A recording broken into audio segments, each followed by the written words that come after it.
What is up, fellow nerds, and welcome to Not Your Status Quo. Tonight, we're talking Daredevil Episode 8, Isle of Joy. But before we get into all of that, Doug, how's it going, sir? Well, Keith, let me tell you, I am outstanding. I've been waiting to talk about this episode with you all, and weirdly enough, I don't know if this is happening on your end, but I'm also bringing up our YouTube, and I keep getting an error. I don't know if you saw anything like that. I'll double check our Twitch, but I do I'm not hope getting an that, error. Oh, well, I'll try and refresh it again. I'm not sure what YouTube, might be I'm on our Twitch. going there. Huh. Guess it just doesn't like me tonight. How could it not like you? Who knows? That's impossible. That's impossible. But no, I am feeling amazing. I've had a fantastic week. Great episode of Daredevil. Cannot wait to talk about it with you. And seem to be missing someone. Keith, where did you put Dave? Oh, Dave is at a black tie event for the Port Authority, something or another, some project. Did he make another big donation? Yeah, or he's about to. Oh, good for him. Yeah, you know. Oh, awesome. He wants to make sure, you know, that Mayor Fisk gets all the things he needs, you know, for the Obviously. Yeah. Makes sense. Makes perfect sense. Well, you know, in the meantime, since Dave isn't here to let us know how he's doing, Keith, sir, how are you doing? Well, you know, I am tremendous. Another wonderful episode of Daredevil. Mm-hmm. You know, we're getting Andor in a few weeks. The Last of Us is starting. I know. I am so looking forward to that. Oh. Which I don't know if you Last of saw. Us. It has already been renewed for season 3. I believe it. Which, kind of weird. I don't think there's a third game unless they've got enough content from the second game to split it into 2 parts. Or, I almost wonder if they're just going to keep going with their own story, separate from the games, which honestly wouldn't be too bad.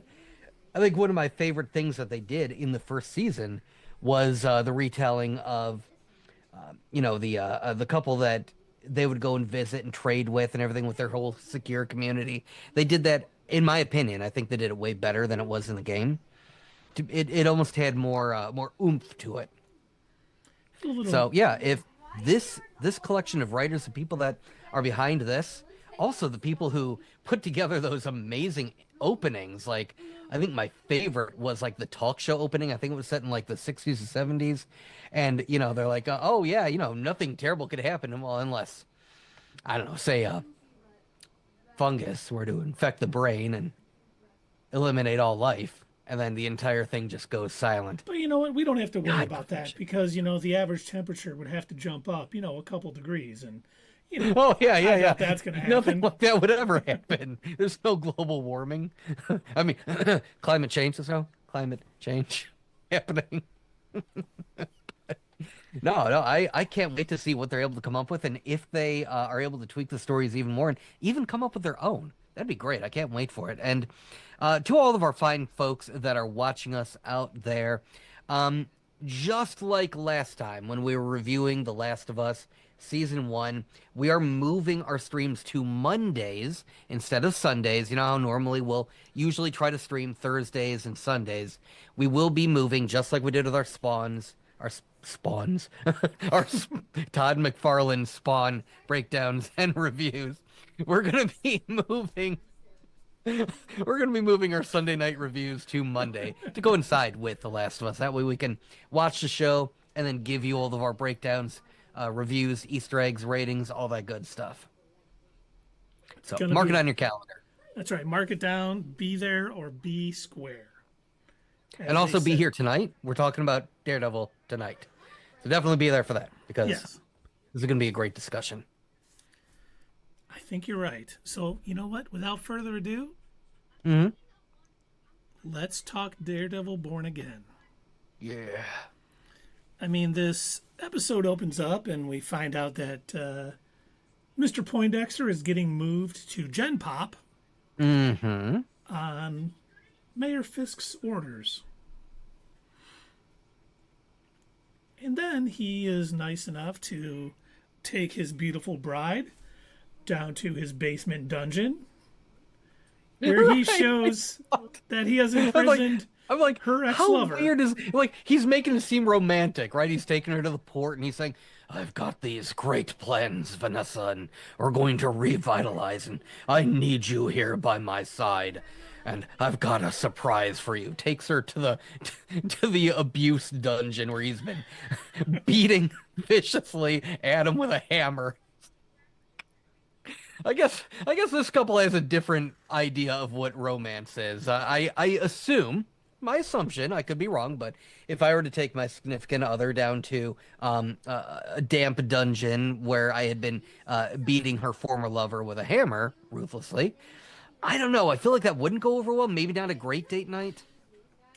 Well, there's a few differences between you and Wilson Fisk, and I think that's might be why, because I do think he found his soulmate. Clearly, clearly. I was wondering during that scene, I'm like watching and I'm just like, okay, what is she gonna do? Is she gonna be mad, or is she gonna kill him? I'm like, we're at the second to last episode of the season, and then I'm like, oh, she's definitely gonna kill him.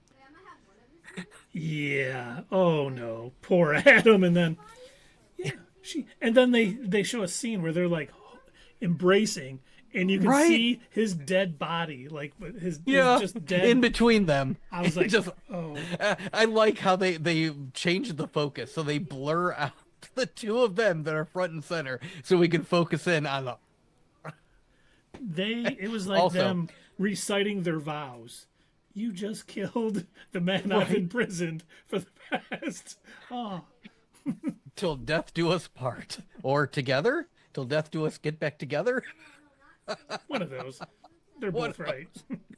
But the other thing, did you notice that even Wilson was, I think, a little taken aback at how well this worked? Like, I think even he was like, oh, I didn't know that this would work out so well. I better take that gun away. She is a little too into it. I think he has some competition because she did run the business. They've talked a lot in this season about how she ran the business almost better than he did. Oh yeah, like more money. In fact, even the people at the table said as much to her. Yeah. But I thought at first you were going to say Vanessa discovered a new kink. And she may have, and we do not kink shame here. We got to blow somebody away before I blow you away. And it was great seeing everybody here tonight.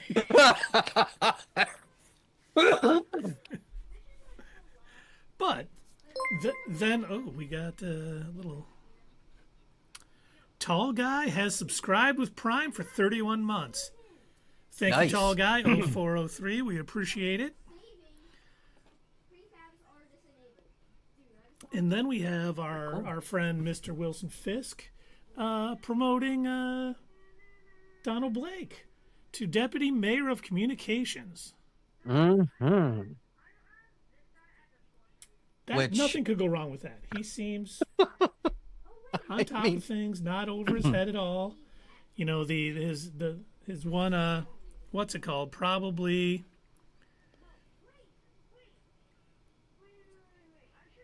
You didn't let me know you were coming, Dave. I didn't have the transition ready. Well, I said I'd be a few minutes late there. I know, but usually you say, hey, I'm about to jump on, then I know that there's going to have a new person into the Zoom, and I adjust accordingly and think. But we're just happy you're here. And thank you, Tall Guy 0403 for the subscribing with Prime. We appreciate it. We were just talking about Donald Blake becoming Deputy Mayor of Communications. Yeah. I don't know this. I don't know if you guys know this about Wilson Fisk. He only hires the best people. The best people. Right, okay. best people with the best words, and they know what they're doing. Because The best words. Words like grocery is a beautiful word, an old word that nobody uses anymore. I was happy No. later on to find out that BB is not under his sway. She is still working Thankfully, to yeah. basically uncover what's really going on. She knows who the Kingpin is. But she knows she has to tread carefully because clearly, this is a new regime, so to speak, for New York. Wilson Fisk, I think everybody knew in the back of their mind, everybody who knew who he really was and knew what he was really all about. I think they all knew in the back of their minds, he's not going to stop being who he is. He's not going to stop being the Kingpin. And BB especially knew that. And it didn't take, I don't think, just Donald Blake threatening her for her to realize, I got to play this a little bit different. But I think that did influence her to watch how she goes about it, not be as forthcoming, at least not to Donald anyway, about what her plans are. She's definitely like, oh, yeah, she's playing the game, giving him the same thing that he does with Wilson Fisk. He's a bootlicker. He's going to, go with whatever Kingpin says. Tell him, yes, sir, you're the best, sir. I'll do anything for you, sir. I'm going to be the best person of communications that there ever was. And BB knows that she has to, like, oh yeah, I love what you're doing, great, yeah, let's do shots, let's hang out, you're doing an awesome job. She does give him a little crap though. She's like, you came on a little bit yeah. strong. She knows to play it just enough, Just don't enough. You're right. don't Yeah, fair. do too much, because then it might be a little suspicious. You give him a little Exactly, crap and yes. say, yep, you know what, I know what you're doing, overall this is good or whatever, let's do shots. And then she goes to talk, and we'll get back. We jump, but I love the fact she goes right to the commissioner, and she's like, "Listen." Oh yeah. And he's like, who was a suspect in your uncle's murder? I love that he's like, are you working tonight? Like, Yeah, code. he just thinks he's gonna gloss everything over when he's like, "Yeah, I'm sorry, I was so mean last time." Yeah, and like, come on, who would believe that crap? He just thinks. Obviously, if I were her, I would be thinking, "Oh, he thinks he's something special now." I'm gonna have to watch everything I say around this guy. Oh, he does think he's something special. I do love also how what's her name? Fisk's God, what is she? I guess his campaign manager? Yeah, that's probably advisor. I at love this how point, she's saying essentially like twice. She's like, look, no offense, but you're an idiot and you're going to be terrible at this job. And then He-Man went later on at the black and white ball or whatever, and he's like, I was worried, we wouldn't get along or whatever. No, I don't really care. Right. And I was like, okay, Power's definitely going. Boy, to that his just head. instantly went to his head. Yeah. Is that what he said? Because I heard him say, "I'm not really worried about it anymore." I don't think, he didn't say it in a way that she was like, blown off. I took it as he was like, I don't care anymore. That's how I it. took it as. Like, I'm above you at this point. Like, it doesn't matter what you say. I'm Wilson's special little boy. When I was Wilson's special little boy. He gave me all the head pats, not you. That's right. But, BB's like, it's great. She's smart enough to know, hey, I got to do this. And then she even tells, the commissioner, who she must be aware that him and Fisk don't get along from all the things that happened early in the season. She's like, I do write under another name sometimes. Like, she's trying to dig and get to the truth. But if she wants to be close to this campaign and with, near Blake, who she knows is going to eventually spill the beans, he's going to get a little sauce in him and he's going to feel untouchable. And he's going to say something that is going to probably hurt the Kingpin quite a bit. And unfortunately, that's going to probably hurt Mr. Blake quite a more bit. Quite a more bit? Probably. I speak English well. He's gonna end up like Alex. That's his name, Alex, right? Yes. Yep. Yeah, he'll have He's gonna Vanessa end up- take him out. Yeah, because he's even though now Alex is gone, he doesn't have anybody to beat up on. So if Blake messes up, he'll just put Blake up there. He can go and beat him up every now and then. Well, I do think that Adam getting killed was the transfer. I don't want to say transformation, but bringing back who Wilson Fisk really is. That was basically the last straw. He won't need to go down to his special little dungeon to beat up Adam anymore. He'll just start beating up anybody whenever he sees fit. And, we got that. We've talked so much about parallels between Wilson and Matt. Matt is now full-on Daredevil again, too. We saw he's blowing off work. He's not doing what he needs to do at the law office. He's having issues with his girlfriend because of all of the things going on. And I really love the scene when Cashman brings the invite to Heather. And he's like, how do you know him? You're not going, right? You know what's going on. You can't do this. And he's like going on. And he figures out, oh my God, Fisk is one of your patients, isn't he? Mm-hmm. I can't tell you that. And of course, he's like, he's doing it to get closer to me. And she's like, you sound crazy. It's like a Hallmark. I mean, out of context, yeah, he Yeah. does sound a little crazy. Like if I was, if I didn't know that he was Daredevil, I'm just like hanging out with him and he's like trying to tell me, I'm sorry, you did a job for who? You realize that that's going to allow him to invade our lives. I'd be like, what the hell are you talking about, man? Like, what? Settle down, it's crazy. just a job. It's work. Chill. It's like one of those Hallmark episodes. This guy's stalking me. You're just being me. There's no way he's stalking you. He's probably like, I need you to watch the first 3 seasons of Daredevil on Netflix so you can see. There was 4 guys stalking me on my way home. Oh yeah, how'd you know? Well, it was weird because they switched. Every little bit they switched to a different person. That's that mentality right there. Then we get. Oh, go ahead. I was gonna say, going back to, you're talking about him blowing off work and everything. I love how, like, now that he's back in Daredevil mode, he's clearly, he's only invested in, like, whatever shiny thing has his attention at that moment in time. And the minute he finds out that Bullseye has been moved to Gen Pop and that he wants to see him, now all of a sudden he shows up to work late, yells at their client, which, okay, by the way, the guy deserved it, clearly. Yeah, he did. Say that Taking money to from me teachers. again. Yeah, because he wanted to hear his heartbeat. I mean, Yeah, of course. But I like how, like, he shows up late, yells at his client, puts his jacket on, and then deuces, he's out. And it's like, is that how work works? You can just do that? I get he's a partner, but, like, I mean, come on.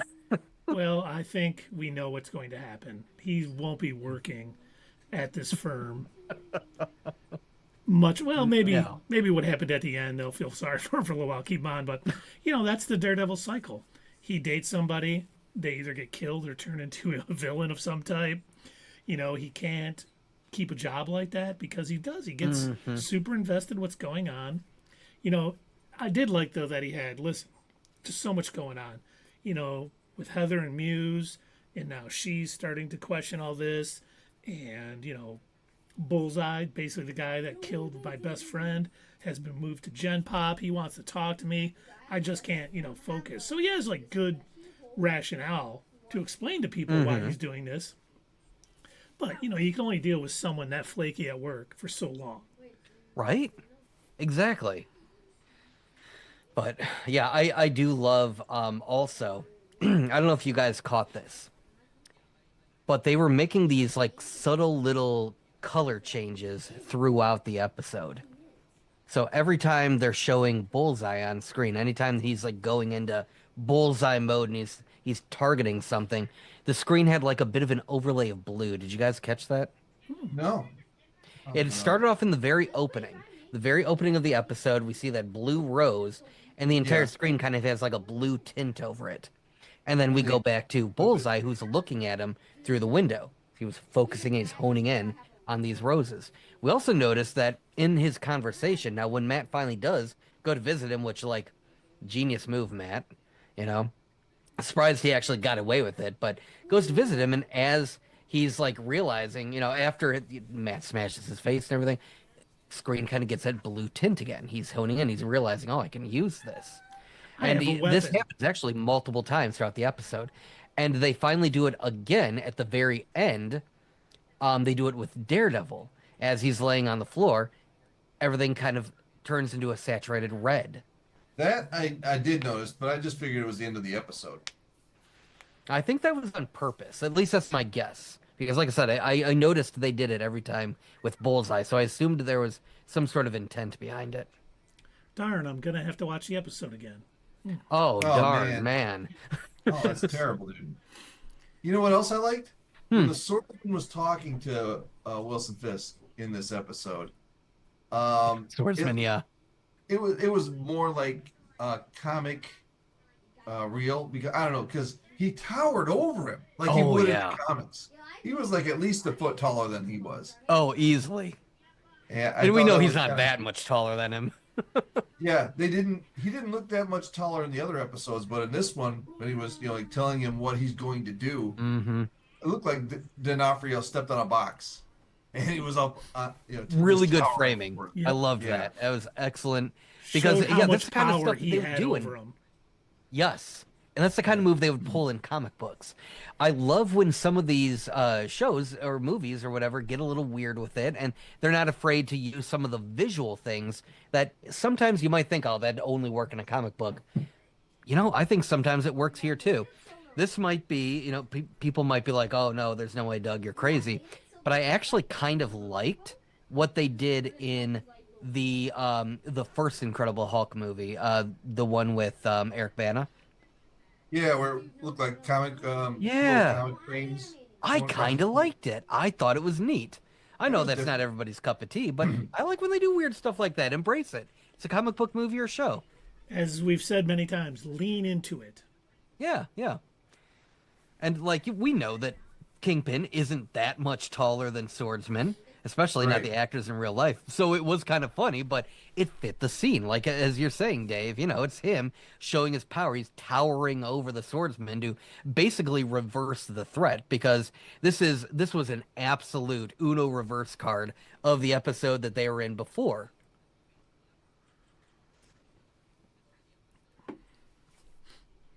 Where Yeah, when he was we've got the asking him for money. Swordsman who's confronting Kingpin, and he's basically, saying to him, you know, um, I'm not going to donate money. I know what you're up to. And Kingpin says, is that a threat?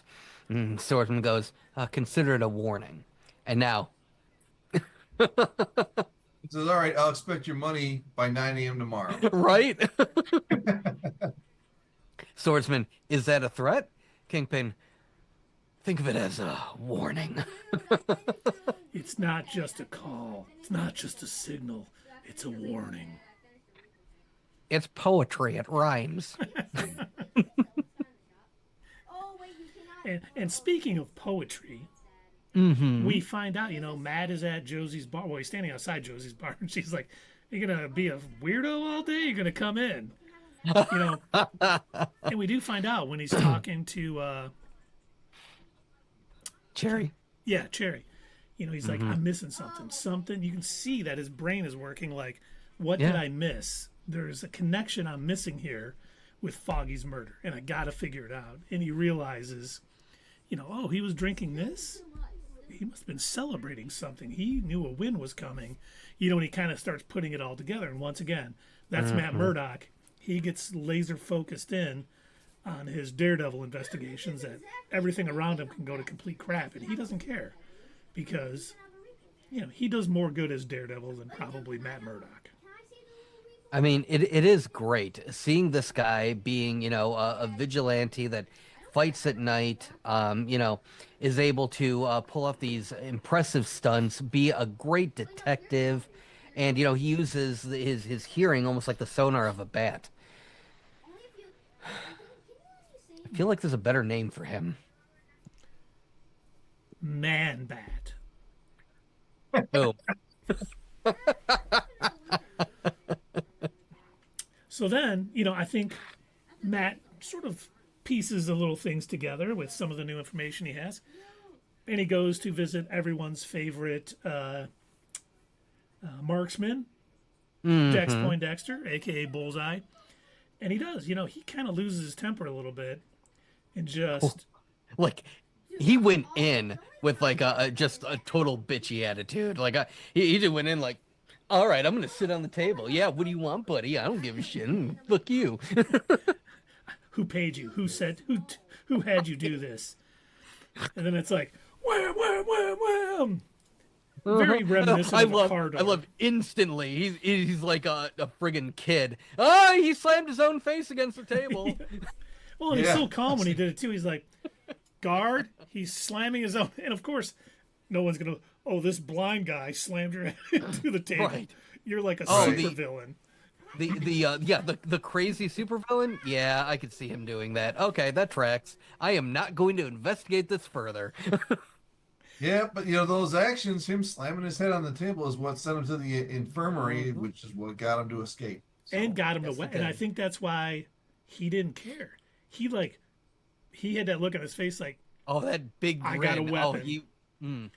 Now, I don't think this is the way that Bullseye figured this is going to happen. I truly do think, because the way he was speaking, it almost did seem like he was hoping against hope. Please, counselor, you've got to get me out of this. Which, by the way, does he know Matt is Daredevil? He does not. Okay, I wasn't sure. I couldn't remember if he had ever found out or not. He knew they knew Foggy. What's that? He knew that him and Foggy were friends. Okay. But yeah, it seemed like his tone of voice, like the way he's speaking to him, like, counselor, I'll tell you everything you want to know. You got to get me out of general population. You've got to put me, back where I am. That's all. I'm not even asking you to get me out of here, just, out of prison. I'm just asking you to get me to safety, essentially. And he was speaking in a very calm, he's got his head down. Like, this is all he was hoping for. So when Matt gave him an even better gift, something I don't think he ever expected, just that grin on his face, like, fine, you don't want to help me? I'll help myself. Oh, you're not going to get me out as a... I think he might now know that he's Daredevil, by the way, after slamming his head on the table. After that? Yeah, he's like, oh, you won't use the law to get me out. Thanks, you gave me a weapon. And man, I just love seeing Bullseye's superpower. He's like... Then he gets out, he's grabbing scissors and stuff and just murdering everyone in his way. And which, by the way, for everybody out there who watched that episode this past Tuesday and said, that doesn't make sense. There's no way Bullseye would be able to, that's so dumb, spitting a tooth and using it. He's done this in the comics. I looked it up because I was like, oh, that's a little weird. They had to have gotten that from something, because they wouldn't just put something this ultimately goofy in such a grounded TV show. Like, the fact that this is essentially a spinoff from the Netflix show, which is always very grounded. I'm like, this has to be based on something. And yes, it absolutely was. Absolutely was. Mm-hmm. That happened in the comics many times. Either he would get into a fight and his tooth would break and he would use it as a projectile. Somebody else would knock out a tooth. Or one time he ended up slamming his own face against a wall and knocked out his own tooth to use it. Yep. So perfectly within, the logic of a comic book, and I accept it. And all it did was give him a moment to get free, because they were kind of loosened up. He didn't have the big arm restraints on, and then once he was free, he was just grabbing anything. He didn't kill him with the tooth. He killed him with the scissors. Yep. And then, of course, we get, Cashman with the call. Yeah, Dex is kind of gone. You mean he's dead? No, he escaped. And it's like... Sorry. Just giving you a little break warning. it down. How did he escape? Okay, hear me out. He spit his own tooth into the eyeball of a guard, then pulled his arm free, grabbed some scissors, broke them in half, tossed them with pinpoint accuracy, killed the guards, stole one of their uniforms and their badge, when completely unnoticed as he walked out of the prison, got onto a bus and escaped. So we got on the bus with all those guards, or all those... And none of I them, love the one guard looks and is like, oh, rough day, huh? Yeah, none of them didn't, none of them recognized him. Right. And they've all worked with all that staff before. That was just Kind of strange. Well, I mean, it was dark out. bit. He had the right badge to get out, and the fact I doubt all of those Here's guards Keith are with the friends. silver lining. I doubt all of those guards are friends because they're probably tired. They probably just want to be left alone. And, you know, just because they didn't know him doesn't mean maybe he's working a different shift or worked a double or something.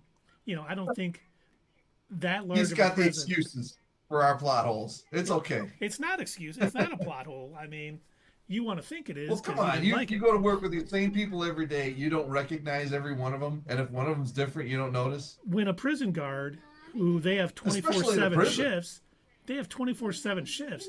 You have guards from other shifts, and especially one that large, you have multiple, you know, sections and thing, and people can pick up shifts. You don't always know everybody. Bunch of hooey. Well, Bunch of hooey. Because you've worked in a prison, you know. So cool. We got Oh, it. yeah, so have you. So have you. I have. I worked in Jackson. I wasn't bothered by it. I thought it was funny, you know, trying to have to explain that to somebody, the steps that it took for him to get out, and how at no point was there anything that got into his way. But yeah, no. I mean, overall, the method of escape didn't bother me. I looked at it as, I don't know, maybe it was like a temp situation or something. Yeah, I also chalked it up too. Not everybody's gonna know everybody. It's whatever, you know. Trust me, I would have Well, no, I didn't say preferred it to bothered see me. him. I just thought it was kind of strange. I would have preferred to see him like fight his way out.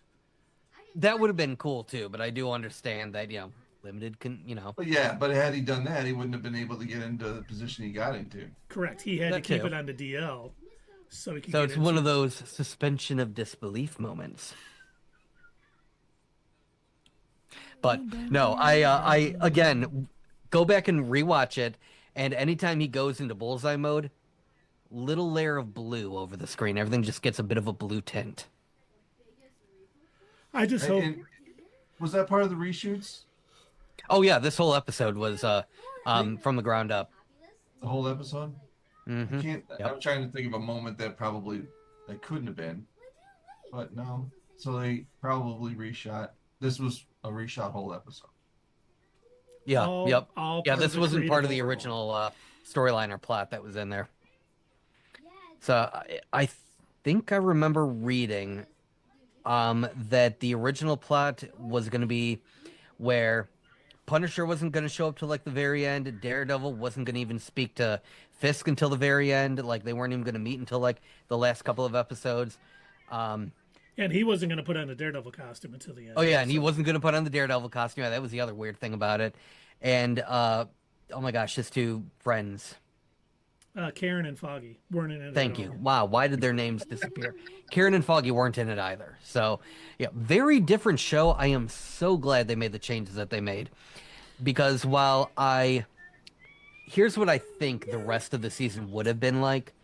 I think they all would have been very similar to the bank episode, which I didn't hate, but it feels very much like Marvel TV. Yeah, And if that would have been the whole season, I would have been very disappointed. Yeah, this season has been the best Marvel show outside of Loki.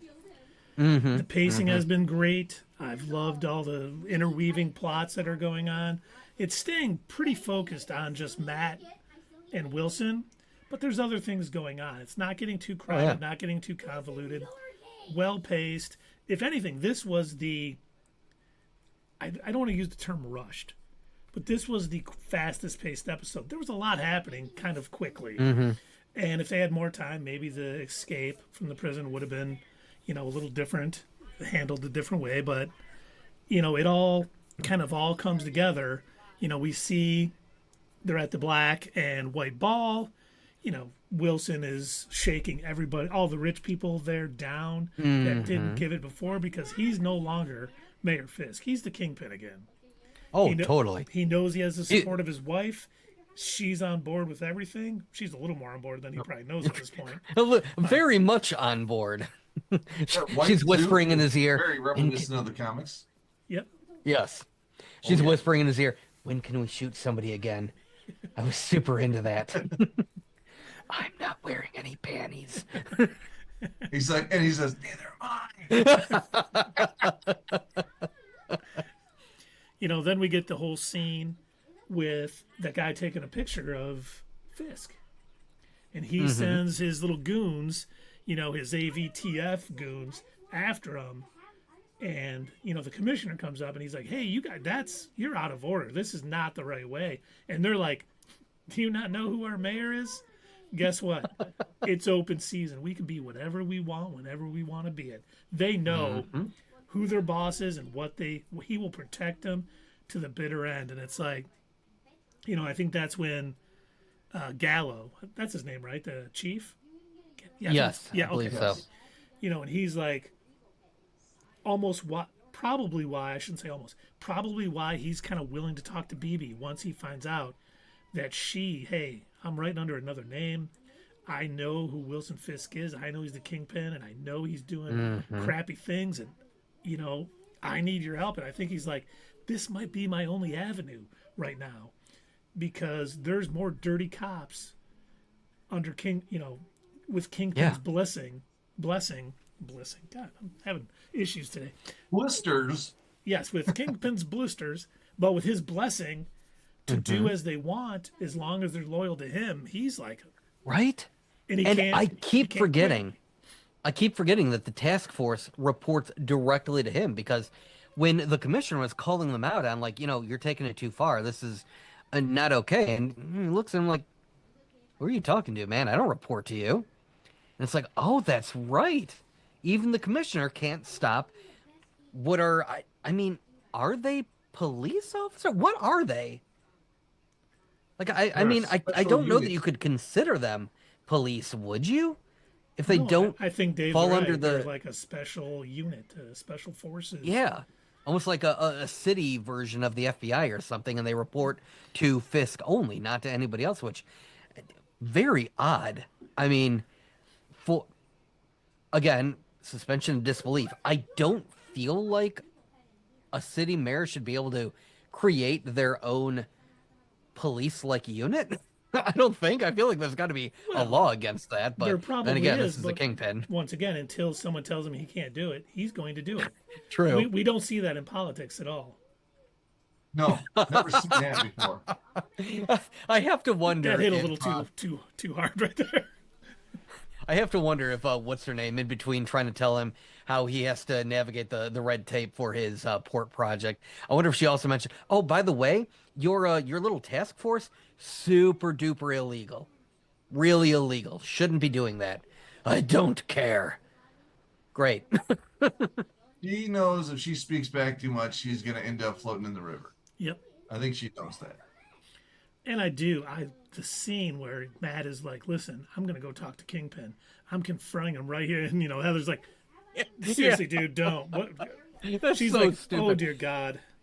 He is going to embarrass. She's like, he's going to embarrass me. This guy is, I'm supposed to be, a respected, therapist. And my boyfriend is going to do this, My boyfriend is being such a jackass. Yeah, he's so jealous. That's not what's going on here, lady. Well, even when, he's listening to the swordsman and Kingpin's conversation and not listening, and Matt, are you listening to me? Yeah, I am. And I'm like, oh, he doesn't even finish his sentence. Yeah, I have to imagine. I almost wish that they hadn't zoomed in to the office showing us Kingpin and Swordsman. Just like, I want to see the look on Matt's face as he's just like, Matt? What are you doing? Shut up. Shut up. I'm getting info. I can hear them in that room. He's gone completely What? mad. What do you mean you can hear them? What? Oh, you're not okay. He's crazy. Matt, are you hearing voices? I am, actually. I really can hear voices. It's my blind ability. Oh, Matt. Blind ability. But then, they decide to take that first dance. And, as Doug was discussing in our Slack message, would you like to talk about the little song that they were playing for the first dance? Yes, I would love to. So this, it caught me a bit because I'm like, first off, I have never heard the song before. It's apparently a very famous song. I was completely unaware of this. It is, I think I'd originally told you guys it was by, who did I say? All notes. No. Oh my gosh. I think you said Hall and Oates. Yeah, it was all notes. Oh, it was Huey Lewis in the News. I said Ella Fitzgerald. Okay. I think So that's what you said. she made a cover of this song. The song is just called Manhattan. And I believe it was in like songs the Great American Songbook is where it originally premiered, and it was written by I think I ended up finding out. I know I wrote it down. Here it is. Rogers and Hart. So, very old song. I believe it premiered in like the 1920s. And in just about every iteration of this song, it's not the very beginning, but it's the very first verse. They say, we'll have Manhattan. And then they go into saying, like, we'll have Manhattan, Staten Island, all of this other stuff.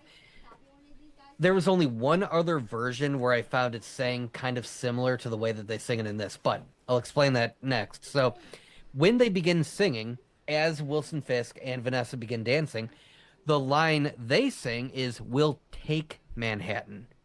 And I'm like, that had to be on purpose. And I'm like, this has got to be a famous song. Let me look it up. So I look it up, and like I said, just about every iteration that I found is "We'll have Manhattan." And the first version that I found was a cover by Ella Fitzgerald. And like I said, it's been sung by multiple people.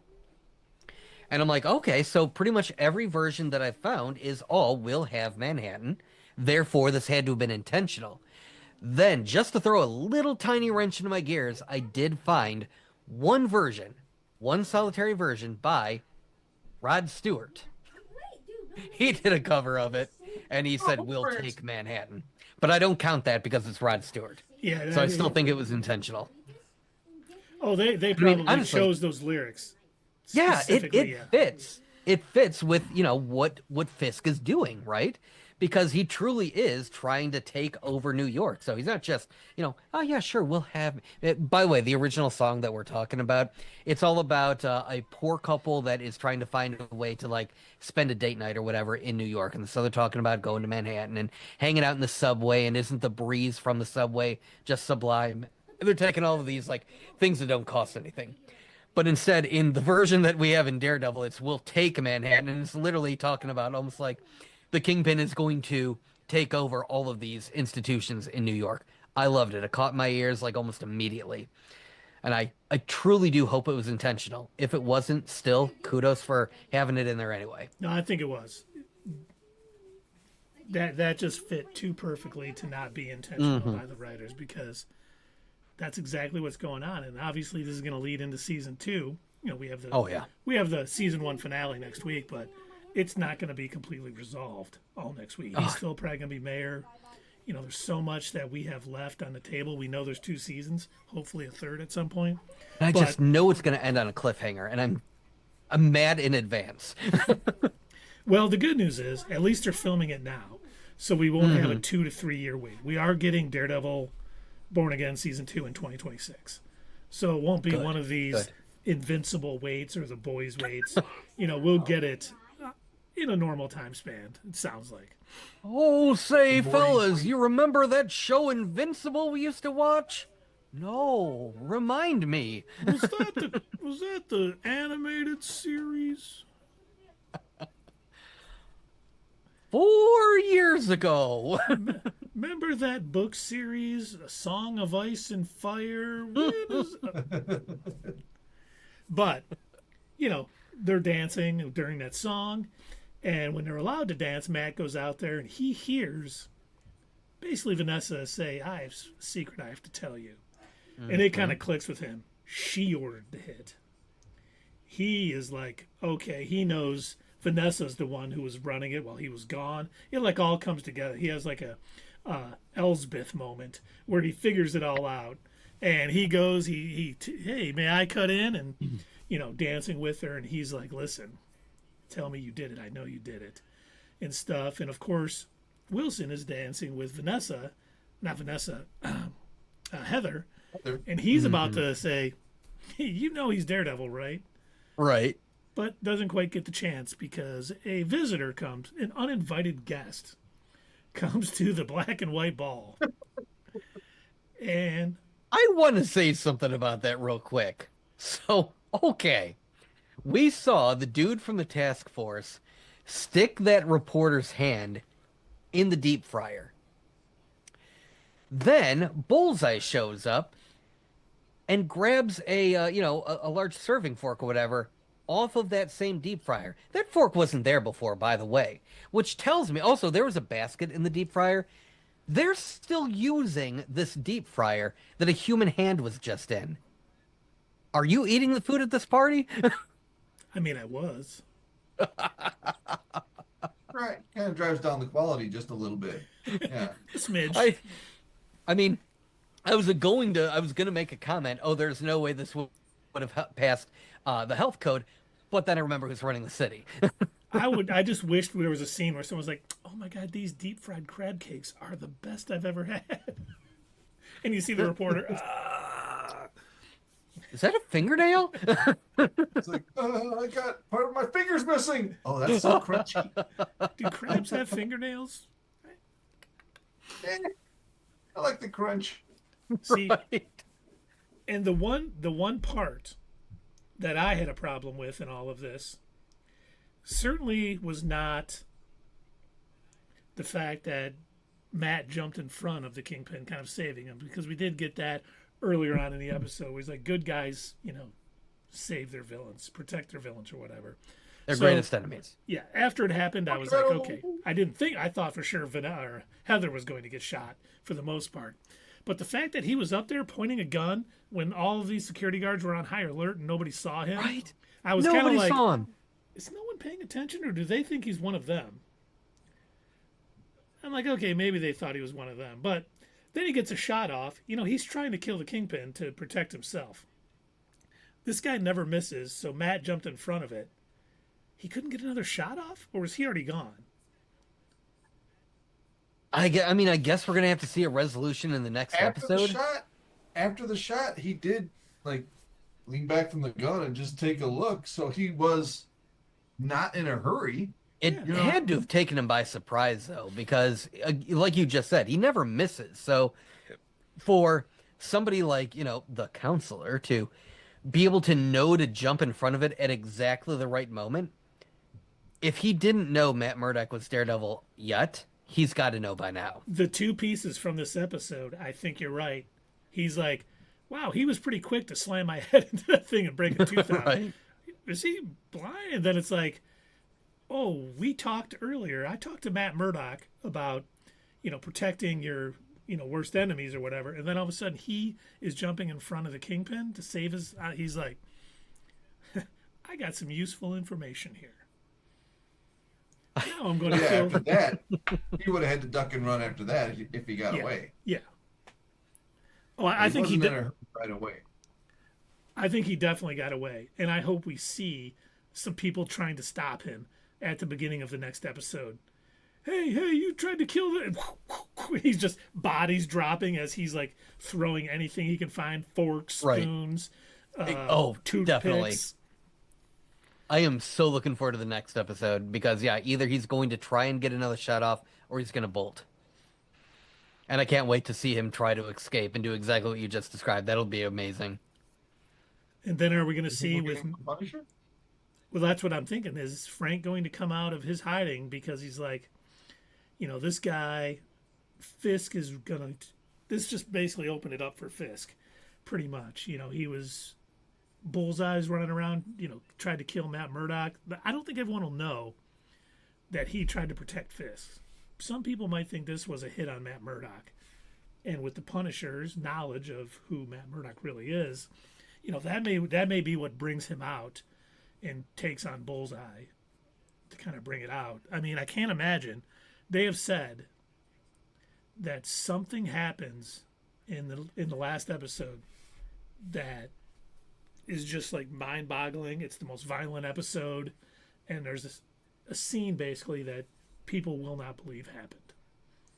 Mm-hmm. And I'm like, damn, we need Tuesday night to be here right now. Right. I just thought of this. Maybe Matt, how the show ended with his heart slowing down. Right. Maybe it actually stops and they revive him, and he's born again. Oh yeah, Maybe. That could be. That could very well be. Yep. And when he wakes up from that, he's just like, why am I wasting time doing everything else? I need to do what I was put here to do. Dude, Kingpin is gonna be pissed if they do catch Bullseye and they lock him back up. He's probably gonna go to him. Why would you do that? Now I owe Matt Murdock my life. Yeah, and that's what I love about the depth of this character that they've created for 4 seasons. He isn't going to take that lightly. He isn't just going to twist his mustache and say, you're still my enemy. He'll be like, I owe you. And that's what I love about the way they've developed. Because it's all optics at the end of the day. Like, he knows he still hates Matt Murdock. He hates Daredevil. Yeah. He's not going to stop doing that. But now he knows what it looks like. And yeah, it might look like it was a hit on Matt Murdock, but also he was in front of the Kingpin, or he dove in front of the Kingpin, and then his blood got on Kingpin's jacket. So there are at least going to be a handful of people that, well, it kind of looked to me like Matt Murdock just saved the mayor's life, and that's enough. That is just enough. Even if it's not everybody, that is enough people to put a little, a bug in Kingpin and be like, shit, now I'm going to have to, give him an award or parade him around, say what a great guy he is, say how much I like this guy and stuff. Of course, people are also going to be thinking... But I think he would definitely still feel like he owed him. Not just for optics. I think he would feel a debt to him. Oh, 100%. Like, Maybe. He could very easily try to manipulate the situation, the press and everybody else to try to do it. But I think Dave's right. He's like, wow, this guy saved my life. I do owe him something. He's my arch nemesis, but I can't believe he did that. He saved me to do this. He'll have some things, but people are also not only going to have seen that he jumped in front of him to save him, but a blind guy, right, jumped in front of a bullet. I think a lot of people are going to, that anti-vigilante task force is going to kind of have a lot more information to put. Yes. And I think they're going to start hunting him down, possibly. And I can't wait till... Maybe Vanessa didn't need to tell Heather his identity. Maybe she'll figure it out. I think she might. And that might be really what puts her possibly over the edge, that turns her into Muse Part 2 in the second season, if that really does happen. Once again, that's a theory we have here, not your status quo. But we don't have theories. We tell you what's going to happen, because all of our theories are 100%. 100% correct every time. They're theories until we're proven right every time. Right. Right, don't prove it right. Even if we have theories that contradict each other, they're both right. But they don't contradict each other. They never do. They never will. They never have. We're always right, never wrong. We're like Chuck Norris. We're like Chuck Norris. We can swim on land. And Matt's going to feel extremely guilty about anyone that is killed by Bullseye, since he was the one who basically let him escape. If he wouldn't have smashed his head into the table, he would still be in prison, probably killed at this point. So there's going to be more, Catholic guilt for Matt, because he gave him the peace to escape. Or would it have been like Rorschach in Watchmen, where he just ends up going wild and like destroying everybody in the prison? But he still had his hands locked up even when he was in Gen Pop. That's right. I forgot they did that to him. So he would have had no way to defend himself. Oh, dang. I mean, he could probably keep a couple people off of him and stay safe, but he would just be overwhelmed at some point. But now he doesn't have to worry about it. I want so bad to see like a Bullseye costume in the final episode with the bullseye on his head, like very comic accurate. Actually, I think it would be better if it was carved into his head. Please stop. I don't know if did Tundra Walker get to you? Did Tundra Walker get to you? They should get Will Ferrell to do it. Not Will Ferrell. Colin Farrell. Colin Farrell. Colin Farrell. I think I'd prefer Will. Yeah. Actually, oh my God. Sure. Will Ferrell would make an amazing Bullseye. I got you now, Daredevil. Misses every shot. I do believe that Colin Farrell could be a great Bullseye. I blame the writer and director of that Daredevil movie back in 2003. Which, yes, I know, Tundra Walker, I promised you I'd watch the extended cut, and I will at some point, but it's really hard for me to start that because I did not like that movie. And not just because Ben Affleck's in it. I watched both that movie and Elektra quite recently. It was tough, wasn't it? Still bad movies, still not great. Elektra made no damn sense. You know what? I'll give it this, though. Because I specifically watched Elektra so I could find the scene with their version of Typhoid Mary. And that might be the only instance where the name Typhoid Mary makes sense with the character. Because when you guys were telling me about her, I hadn't heard of her, and I did not watch all of Iron Fist because I hated that show. So I did not know what she was like in that show. But when I found out that, oh, no, in the comics and in the TV shows, she just has like a bit of a split personality. And, sometimes I guess maybe she's an Inhuman. But that's about it.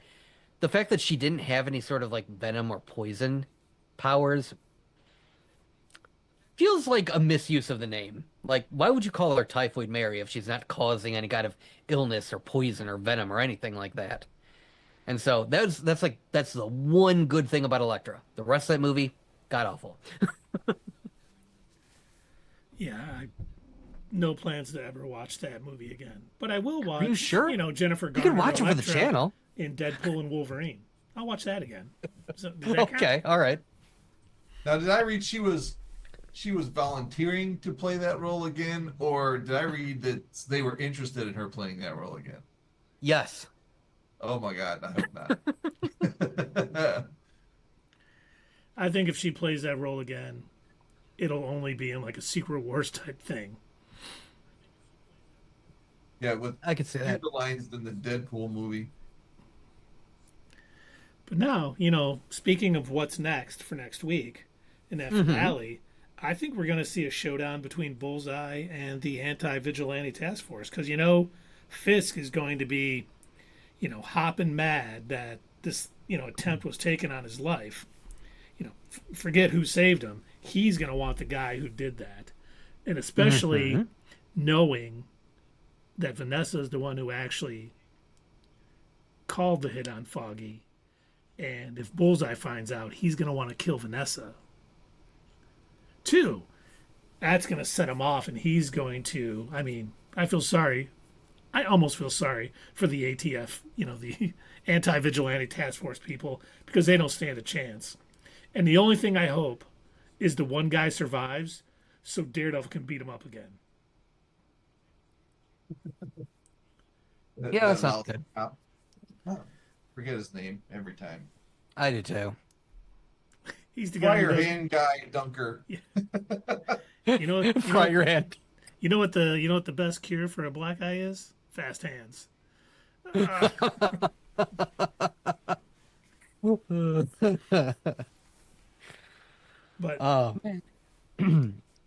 the only what's next that I have, and this is totally a stretch. Most of me, I'd say about 90%, it probably isn't going to happen, but I kind of want it to. I feel like in this next episode, we're finally going to have Wilson Fisk utter the name, and I'll call you my Thunderbolts. I hope that doesn't happen. Yeah, I don't think he will, but I'm trying to make sense of why they don't want to use that name. Like, they keep putting the asterisk for the Thunderbolts movie. So I'm trying to comic book my way around it. Like, okay, why would they do this? What's the point? Is it just a joke? We find out in the movie. asterisk, not the Kingpin's. Right. That's what I'm wondering. Like, because we can't call ourselves that, and I'm wondering, is that why? Like, did Kingpin use it? And it's like, yeah, but he's a he's a bad crime guy. I still think that's a trailer trick. I think someone says, let's call ourselves the Avengers, and they're like, oh, we can't call ourselves that. And then they'll figure out the Thunderbolts. Okay, that'd be funny too. That would be really funny too. I'd like that. But the thing that this whole season, I thought for 100%, speaking of, Kingpin's Thunderbolts, because we know during Dark Reign in the comics, Fisk's used a bunch of villains to form a Thunderbolts task force to find all the vigilantes and basically hunt them down. So, it was like Venom and Scorpion and Bullseye. I thought 100% by the end of this season, Bullseye was going to be working for Mayor Fisk to hunt down vigilantes. It doesn't look that way still anymore. time. There is still time. There's still time. And I guess it could happen because I would love to see Bullseye hunting like Jessica Jones, Luke Cage, Daredevil. We can't have Spider-Man, unfortunately, because he can't be in a Disney Plus show. But seeing him like fighting all of these heroes in season 2 and Daredevil stepping in, maybe he'll even square off with Iron Fist and murder him. And then That way, Jessica Henwick could become Iron Fist. yes. All right. Speaking of, you just mentioned, we probably aren't going to see Spider-Man. We can't see Spider-Man. Dave sent me an article probably about a week ago where it was from Vincent D'Onofrio. He was being interviewed, and he essentially said that, you're never going to see me in one of those movies. Dave, do you want to expand on that a bit? Yeah, it's something to do with the rights of his character in Sony. He's not allowed to appear in a movie. He can appear in a TV show. He couldn't be in like a, he couldn't be in Doomsday or anything like that. He couldn't be in an Avengers movie either. But I wonder, since it's a Sony thing, can he appear in a Sony movie? Because the Spider-Man movies are essentially a Sony movie. And I know that a character like the Kingpin is shared between Marvel, which is why they can use him on TV shows, Right. and Sony, which may be because he was in, Beyond the Spider-Verse. Well, Kingpin, not Vincent D'Onofrio, but the Kingpin was in, the Spider-Verse movies.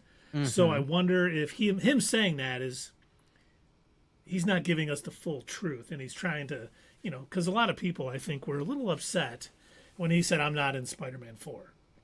Because I think, people, me too.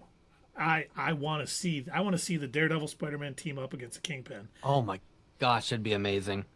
And when he said that, I think this was him kind of saying like, "Oh, I can't appear in, Marvel movies," but he's not giving the whole truth. I think he could show up in a Sony Spider-Man movie. At least I hope. All right. Especially because they're allowed to share, each part of the deal that Marvel had is like one MCU character would appear in the Spider-Man movies. And obviously we got Iron Man in Homecoming. Right. What are we getting Far From Home? Oh, Nick Fury. Doctor Strange. And then Doctor Strange in No Way Home, yeah. Oh, and we also had in Far From Home, we had the two scrolls. Yep. Well, we had a bunch of scrolls, but Ben Mendelsohn's version, scroll. Yep. So I'm really hoping that he's just trying to calm people down since he's not in Spider-Man 4, since we know Sony is going, we've got to do something even bigger multiversal Even more than No Way multiversal. Home. We need to have people who haven't even played Spider-Man but may play him in the future show up as Spider-Man. How would we know who that is? We All just right. got to figure him out. Hear me out. I've got a great idea. Nobody's ever thought of this before. Next Spider-Man movie, Sinister Six. We're doing it, boys. Okay. Perfect. Love it. Bringing the give whole him his team milk and together. Take him to lay down. He doesn't need to speak anymore tonight, folks. Actually, I think Sony's calling him right now. Doug, we want you to come work for us. We like the way you think. Send him a check. Doug, Right now. how did you know? That's exactly what we wanted to do. We got Jared Leto on the line. We got what's his name who played Craven? Aaron something? Aaron Taylor Johnson. Aaron Taylor yeah, Johnson. Aaron Taylor Is that it? Johnson. Yep, that is it. We got Jared Leto. We got Aaron Taylor Johnson. We got everybody is on the line. They are waiting. They want to hear your amazing idea. We're combining the Sonyverse into the Spider-Verse. It's gonna be just a huge explosion of amazing. Come on, Doug. We can't wait. What do you got? I was joking. We got the voice of Michael Keaton. Oh God. Just his voice. Actually, it's We have to Venom come stuff. clean. That's an AI doing a Michael Keaton impression as the Vulture. It's AI doing it. Oh God. We have Venom 4 in the works. Come on. Oh no. No. Let it die. After Venom, what was the last one called? The Last Dance. The Last Dance. Please, no more. The first one was entertaining. Second one was a little less entertaining, but still aight. Third one was god awful. I Well, at least we remember got- just Yeah. I almost never see Keith get like just dad angry. He was dad angry. He was just like stone faced. Sony, you need to stop. Cut it out. Enough of this. All of you out there, do not go see this movie. Don't give them your money. They don't deserve it. I was just like, oh shit, Keith. Damn, what happened? Who took over Keith? He's pissed. You know it's- what? They listened. So, I was going to say, after Madam Web bombed, Venom 3 bombed, and then, Craven bombed, they're like, we're getting out of the business of making movies. Right. But Bad Bunny wants to Maybe be El these are Muerto. bad ideas. Oh, we still should do that one. No!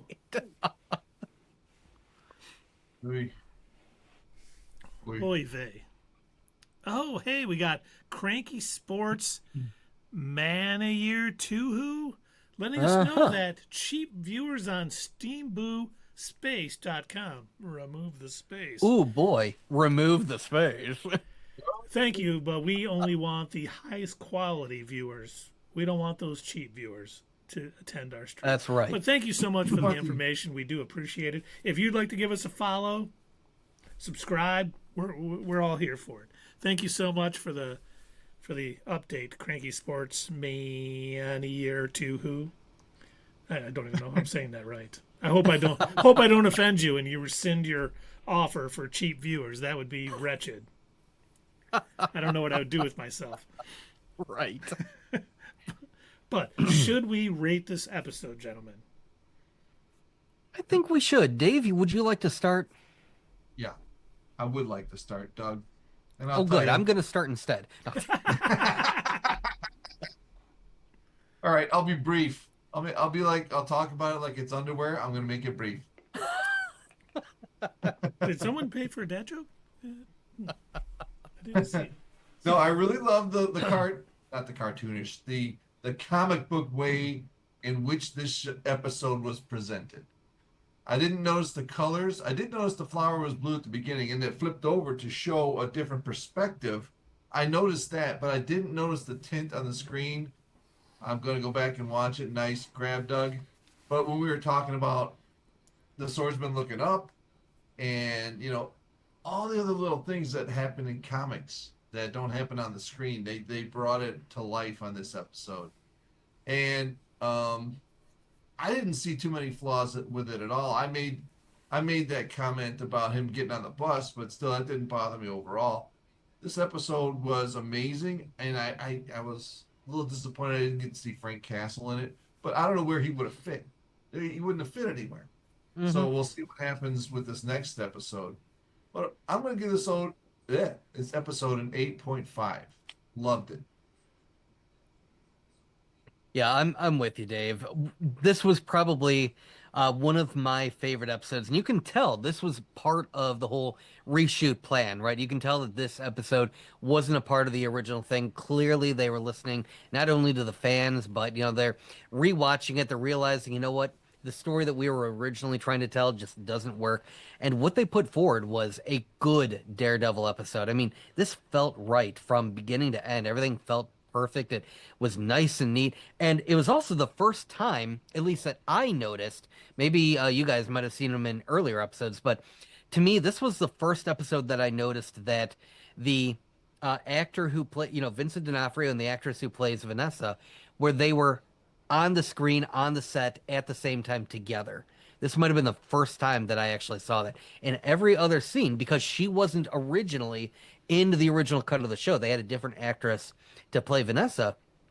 Once they reinserted her in, you could tell, where they had cut it to show, like, especially like in the therapist sessions. They're far enough apart on the couch where you can tell, okay, clearly they made an edit and they put in, the other actress and everything like that. So this was the first episode. I noticed it almost immediately because they start off on the dock and you see them, and I was like, okay, this is noticeable. And I'm glad that they did that. I'm glad they got her back. And I love their dungeon date night. Impeccable. I mean, perfect villain attitude thing to do. Keith pointed out, I absolutely love where they're standing in the foreground embracing each other, and then it blurs out so we can focus in. Did I say it? So we can focus in on Adam just laying there. Gunshot right in his Oh, forehead. good. So good. And then, like I said, I love the... I don't know, I don't exactly know why they did this so often, but yeah, like what Dave pointed out, they showed, the blue rose as a perspective change. But then, like I said, I was catching every so often when Bullseye was in Bullseye mode, that tint of blue. And then they also did that perspective change at the end, too, where once it turned red, the screen flipped, and now it looks like Daredevil is upside down. So I feel like this had to have been done for some reason. I don't fully know why. It was cool. Don't get me wrong, it was very cool. But yeah, pretty much everything in this episode was fantastic. I loved it. I can't wait to see more. Like Dave said, I was a little disappointed at first that we didn't get to see Frank Castle, but at the same time, again, like Dave, don't mean to keep stealing from you there, but like what you said, also, you're right. Where would he have fit? So I'm glad. Sad we didn't get to see him, but glad. I think they told a good story in the amount of time that they had to tell it. I was blown away by the end. About as blown away, I guess, as Matt was. Nobody paid for a dad joke. Don't go looking. So channel points. Who paid for that one? But yeah, no, I love the theme. I love the theme where, Bullseye tells him, isn't that what what the good guy is supposed to do? Isn't that you're supposed to defend your greatest enemy? And I'm glad that came back. Because yes, that is exactly what Matt does. He dives in front, takes a bullet for his greatest enemy. I mean, it was beautiful. And then also, if that whole music thing, "We'll Take Manhattan," if that also was intentional, I mean, kudos to this whole team. Impeccable job. Seriously, I love little details like that. I love every one of the little details in the show. I'm also going to give it an 8.5 out of 10. I cannot wait for the next episode. Yeah, you guys couldn't be more right. This episode from start to end was just well written, well acted. Like we talk a lot about, Vincent D'Onofrio and Charlie Cox being excellent picks for their character. Wilson Bethel, or what's his name? Wilson. The guy playing Bullseye is phenomenal too. Yeah. He is so good at that. And this episode did something that I love about Daredevil's character. He gets borderline manic when things are going on as Daredevil, and it affects his personal life, and it always has. He was basically screwing up at work. He was, screwing up his relationship. All of these things are going bad in his life because something's going on for Daredevil that he can't stop focusing in on. And I thought Charlie Cox was incredible playing that way this whole episode. Everything about it. He looked, if we didn't know that he was Daredevil and all the things that had happened in the past, we would think he's having, some type of episode too. And I thought it was great. Heather being worried about him not backing down, wanting to confront, Fisk at that black and white ball. Everything just came to a T. I was shocked by the ending, like I was talking about earlier. I thought for sure Heather was going to get the bullet. I'm like, how the heck are they going to have Bullseye miss his target and hit her? But he didn't. Daredevil used his superpowers to jump in front and save his greatest enemy.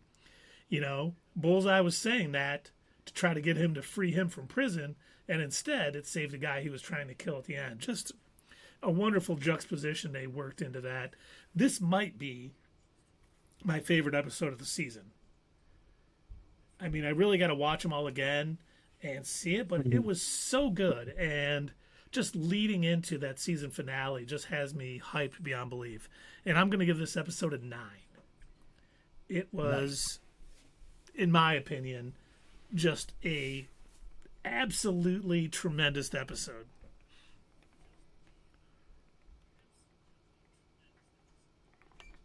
It really was. Well-deserved high scores all around.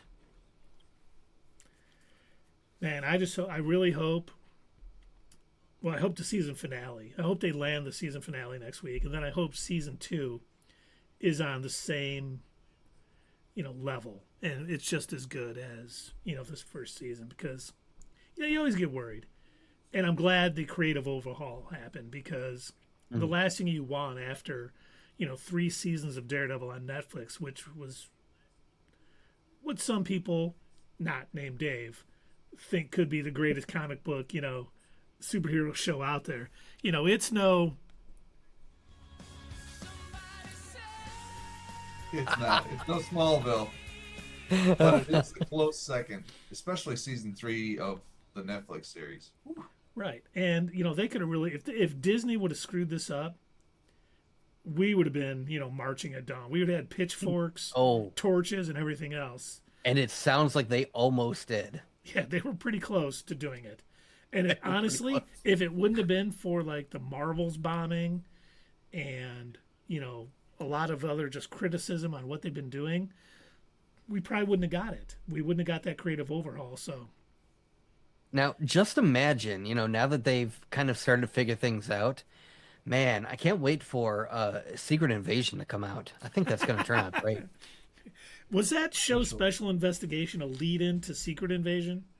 I don't remember watching it. Maybe, who knows? Wasn't that was fan fiction, right? Was it? Yes, Yeah, I it think was. that's It probably was. right. Yeah, not canon. And no, I will not be watching it again to figure it out either. There is not a chance. There's a lot of things I will watch again. Special Investigation is not one of them. No. Come on, that last episode with the Super Scroll. Oh, God, that was Weird. terrible. Oh, good. Why didn't she have a chair for Doomsday? Oh, yeah. She's more powerful than anything in the universe. Why wouldn't she be there? Oh, that's so sad. Oh. And don't get me wrong, love the actress. She's great. It was certainly not her Oh, fault. yes. It was Daenerys, the writing and the directing. No, you know what? At the end of the day, honestly, I blame her manager. Yeah. Her manager is the one that got her in Terminator Genesis. Her manager is the one that got her this role. It's true. She's got I mean, she's got the same I'd be agent looking for as new Joey on representation after Friends. that. Whoever. Remember Joey's agent on Friends always thought he was already he died or he moved somewhere. She never got him any work. You don't remember that? I've never watched it. I refuse to watch Oh, that's Friends. right. Keith's never watched Friends. But you've never seen it done? I've seen Friends, but I don't remember that part of it. No. Well, I guess this ain't the right place to make that reference. Sorry, guys. Are you saying that I should go and watch all of Friends? I loved Friends. I thought it was hilarious. Okay. I will skip. Go ahead and skip Smallville, and I'll watch Friends instead. No, not a good idea. No. Dave said, I will let everybody know. I'm going to post on social media right now. Getting ready to watch Friends. Per Dave's recommendation, he says Smallville sucks. Okay. That everyone would know that's an April Fool's thing. Everyone would know that's not Dave Kinchis. Because it was funny. If you were on Twitter the other day, someone had posted, I don't know if it was Smallville GIFs or some channel, but it was the scene where Clark gets his X-ray vision and he's watching, Lana in the thing. And of course someone posted, Smallville is the horniest show of all time. And I'm like, it kind of is. But it's still good. Don't get me wrong. Mm-hmm. But I would have tagged you on it, but I know you're not on Twitter. No, I do have an account. I just don't use it. And we don't blame you. I almost never use my once in a great while if I feel like something needs to be blasted out on Twitter, but I think in total I would be surprised if I had more than 10 tweets. Yeah, I can believe that. Now, speaking, I heard a spoiler. Oh? A spoiler for what and do we want to know? Yeah, you guys Are we want to still know on this. Daredevil? No, we're Okay. not. I moved it. It'll catch up on the thing. So, it is a spoiler for Mission Impossible Final Reckoning. Oh yeah, I definitely don't care. You're right. We find out that the mission is actually possible. Whoa. Really? No. I hate to ruin this, end game of Mission Impossible, but they're able to complete it. Shocking, I know. Wasn't one of that the series? Mission Impossible movies called Endgame? I have no remember idea. one of the Mission Impossibles. It had a name that was like similar to a Marvel movie. I want to say It was like something ghost or ghost something. maybe, yeah. But I Ghost remember Protocol. That's what it was. what? Ghost Protocol. That was Mission Oh, Impossible okay. 4. All right. See, But I like the first one. I thought the first one was amazing. Everything after that was garbage. I have a strict no Tom Cruise movie policy. Never saw policy. Top Gun Good Maverick. policy. Never saw any of the Mission Impossibles. I've also never seen any of the Fast and Furious movies. And I know you're probably What about the thinking, Firm? what is wrong? You love superhero movies and Star Wars, but you won't see Fast and the Furious or Mission Impossible movies? I will not. I would see a Mission Impossible movie if Tom Cruise wasn't in it. And for a while, there was this rumor that Tom Cruise was going to play Jor-El in Superman. Right.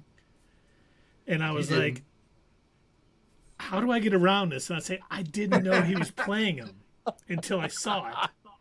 But thankfully, he's not. And it seems like Bradley Cooper is playing Jor-El. Rocket. Yes, I think you should do the Rocket voice. I think that'd be awesome. that would be fantastic. He should. Yeah, I would go and watch it. I would get a ticket just to watch his scenes, and then I'd be walking out. Oh, the movie's still playing. I got all I needed out of it. Hey, Kal-El, you're only this strong on Earth. It's not true. Uses guys, you got to get together and Dad, there ain't nothing like me. Don't call me Dad.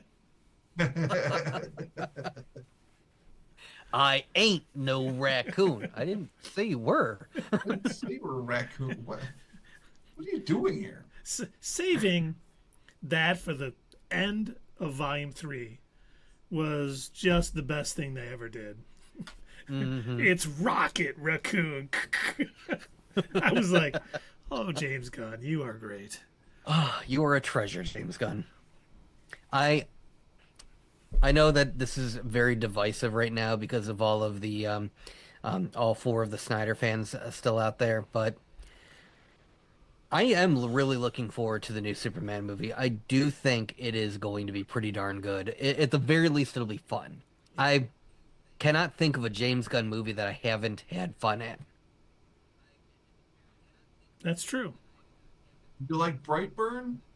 I liked Brightburn. He didn't I write did that. too. He didn't write or direct it. He produced it, but still, I enjoyed it. Yes. Yep. Now we're saying something that he just wrote. Is Oh that- no. And anything that he had to do with, I'll take it. Yeah. I'll have fun with it. Creature Commandos was good. Loved it. Peacemaker was great. The Suicide Peacemaker Squad was amazing. There's some news. Peacemaker coming out August 21st this year. Yep. Season 2 of Ooh, Peacemaker. hey. Yep. They had a little sizzle Nice, reel nice. for Max or HBO Max or Mm-hmm. HBO Now, whatever it's called at this point. Yeah, whatever it is, whatever they call it tomorrow. It's See, they changed the colors from blue to black. funny. That was- It took me a good while to just refer to it as Max. And my sister, my younger sister, by the way, will not call it Max. Still calls it HBO Max. Good for her. You And know? so whenever she's talking about like, oh hey, did you see such and such on HBO Max? I'm like, yeah, I did. Just so you know, Doug, she may be younger, but she was a Marine, so she outranks you. Oh, oh. Okay, I'll see myself out. Oh, Doug, come back. I'm sorry for telling you the truth. Oh, by the way, Dave, I figured out what my broken brain was trying to remember when it came to Mission Impossible. So nothing to do with an Avengers movie. I couldn't figure out. Like, I remembered there was a Mission Impossible that had a name in its subtitle that had something to do with something else. It turns out it was Mission Impossible Fallout. Oh, Oh, yeah. I remember, I remember seeing it like when they would advertise it. At some theaters, they had MI Fallout, and I remember seeing that a couple of times. Like, what? A Fallout movie? And then I'd be like, oh, it's just Mission Impossible. Lame. Atom bomb, baby, little atom bomb. I Fallout. want her in What's my the new season of wigwam. Fallout coming out? I I think I don't know 2026. when the new season. Oh, Maybe? okay. I thought they were already filming it. That's why They I are. was- They are. Yeah, filming it. they are. Oh yeah. They're I don't know if they're done filming yet, but yeah, they were as of like last month they were filming it.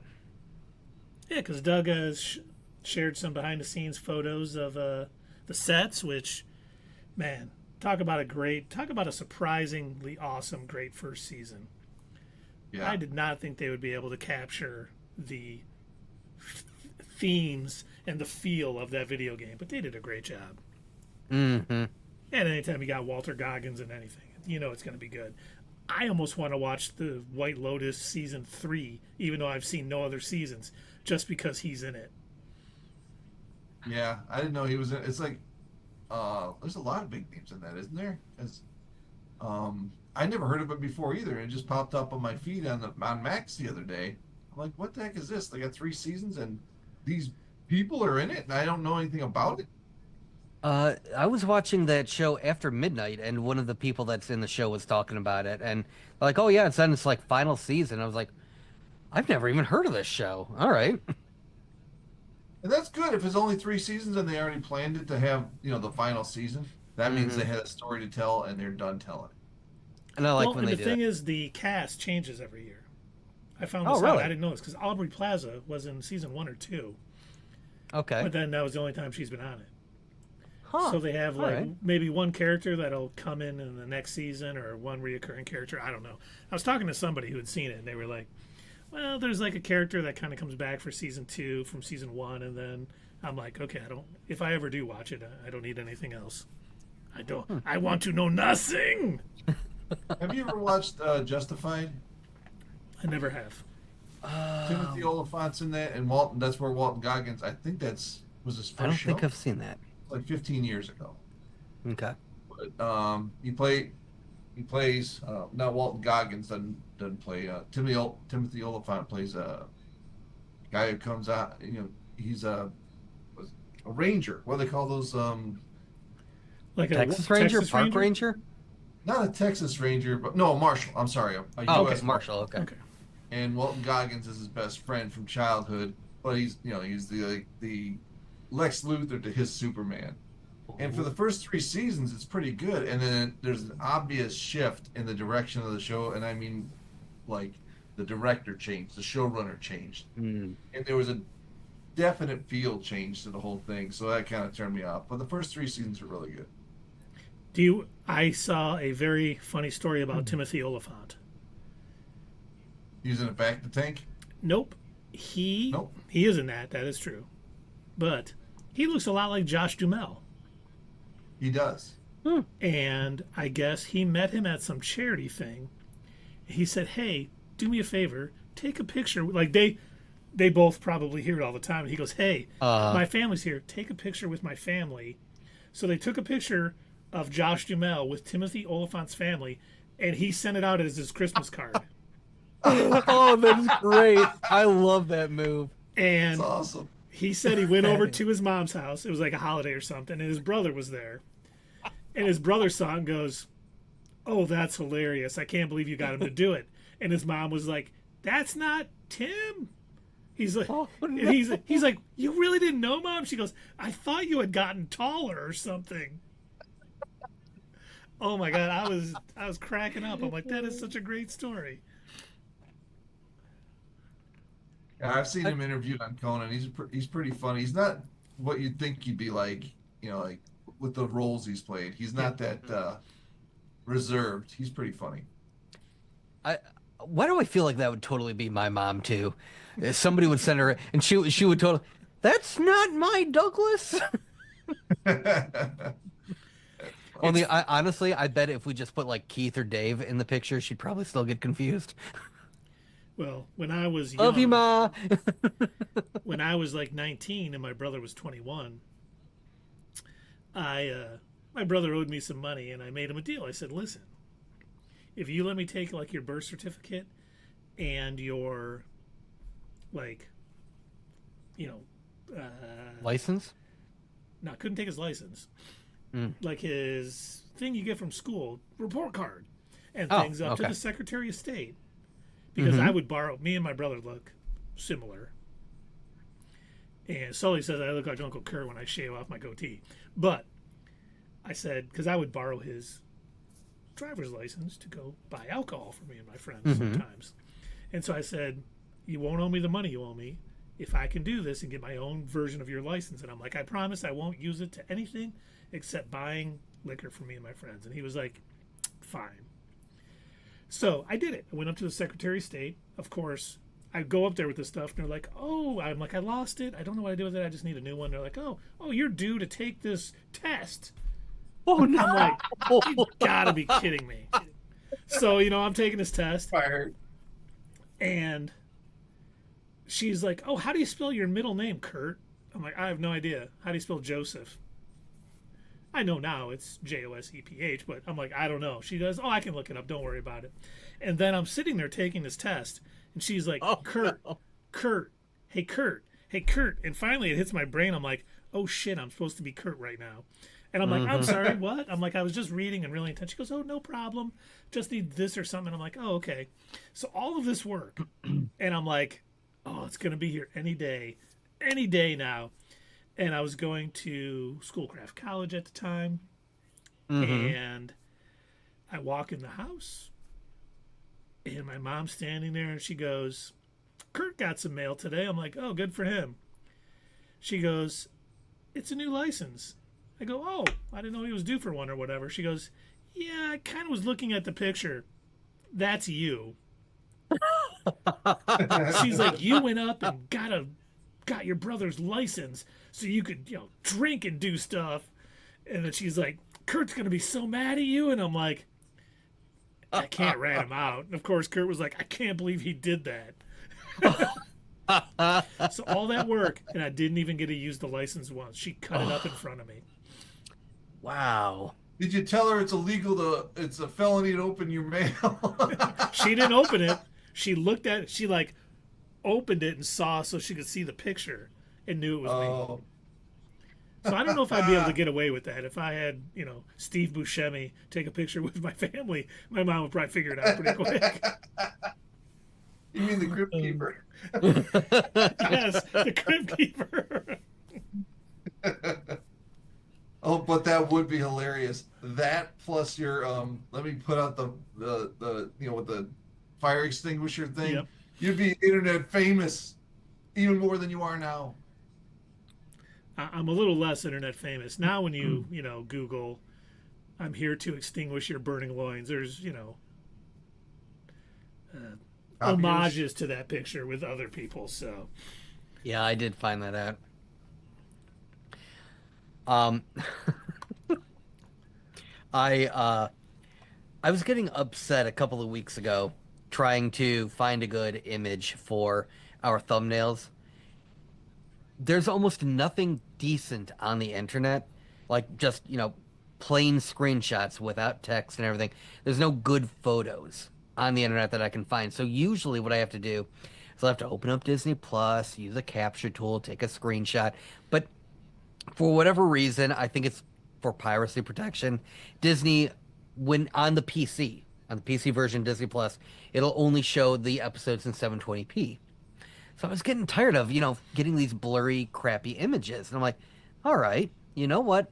I don't like AI, but just this one time, I'm going to try and I'm going to use it. And I'm describing everything. I even gave it some screenshots of the characters. I'm like, use this information, put something together, given a description, what I want.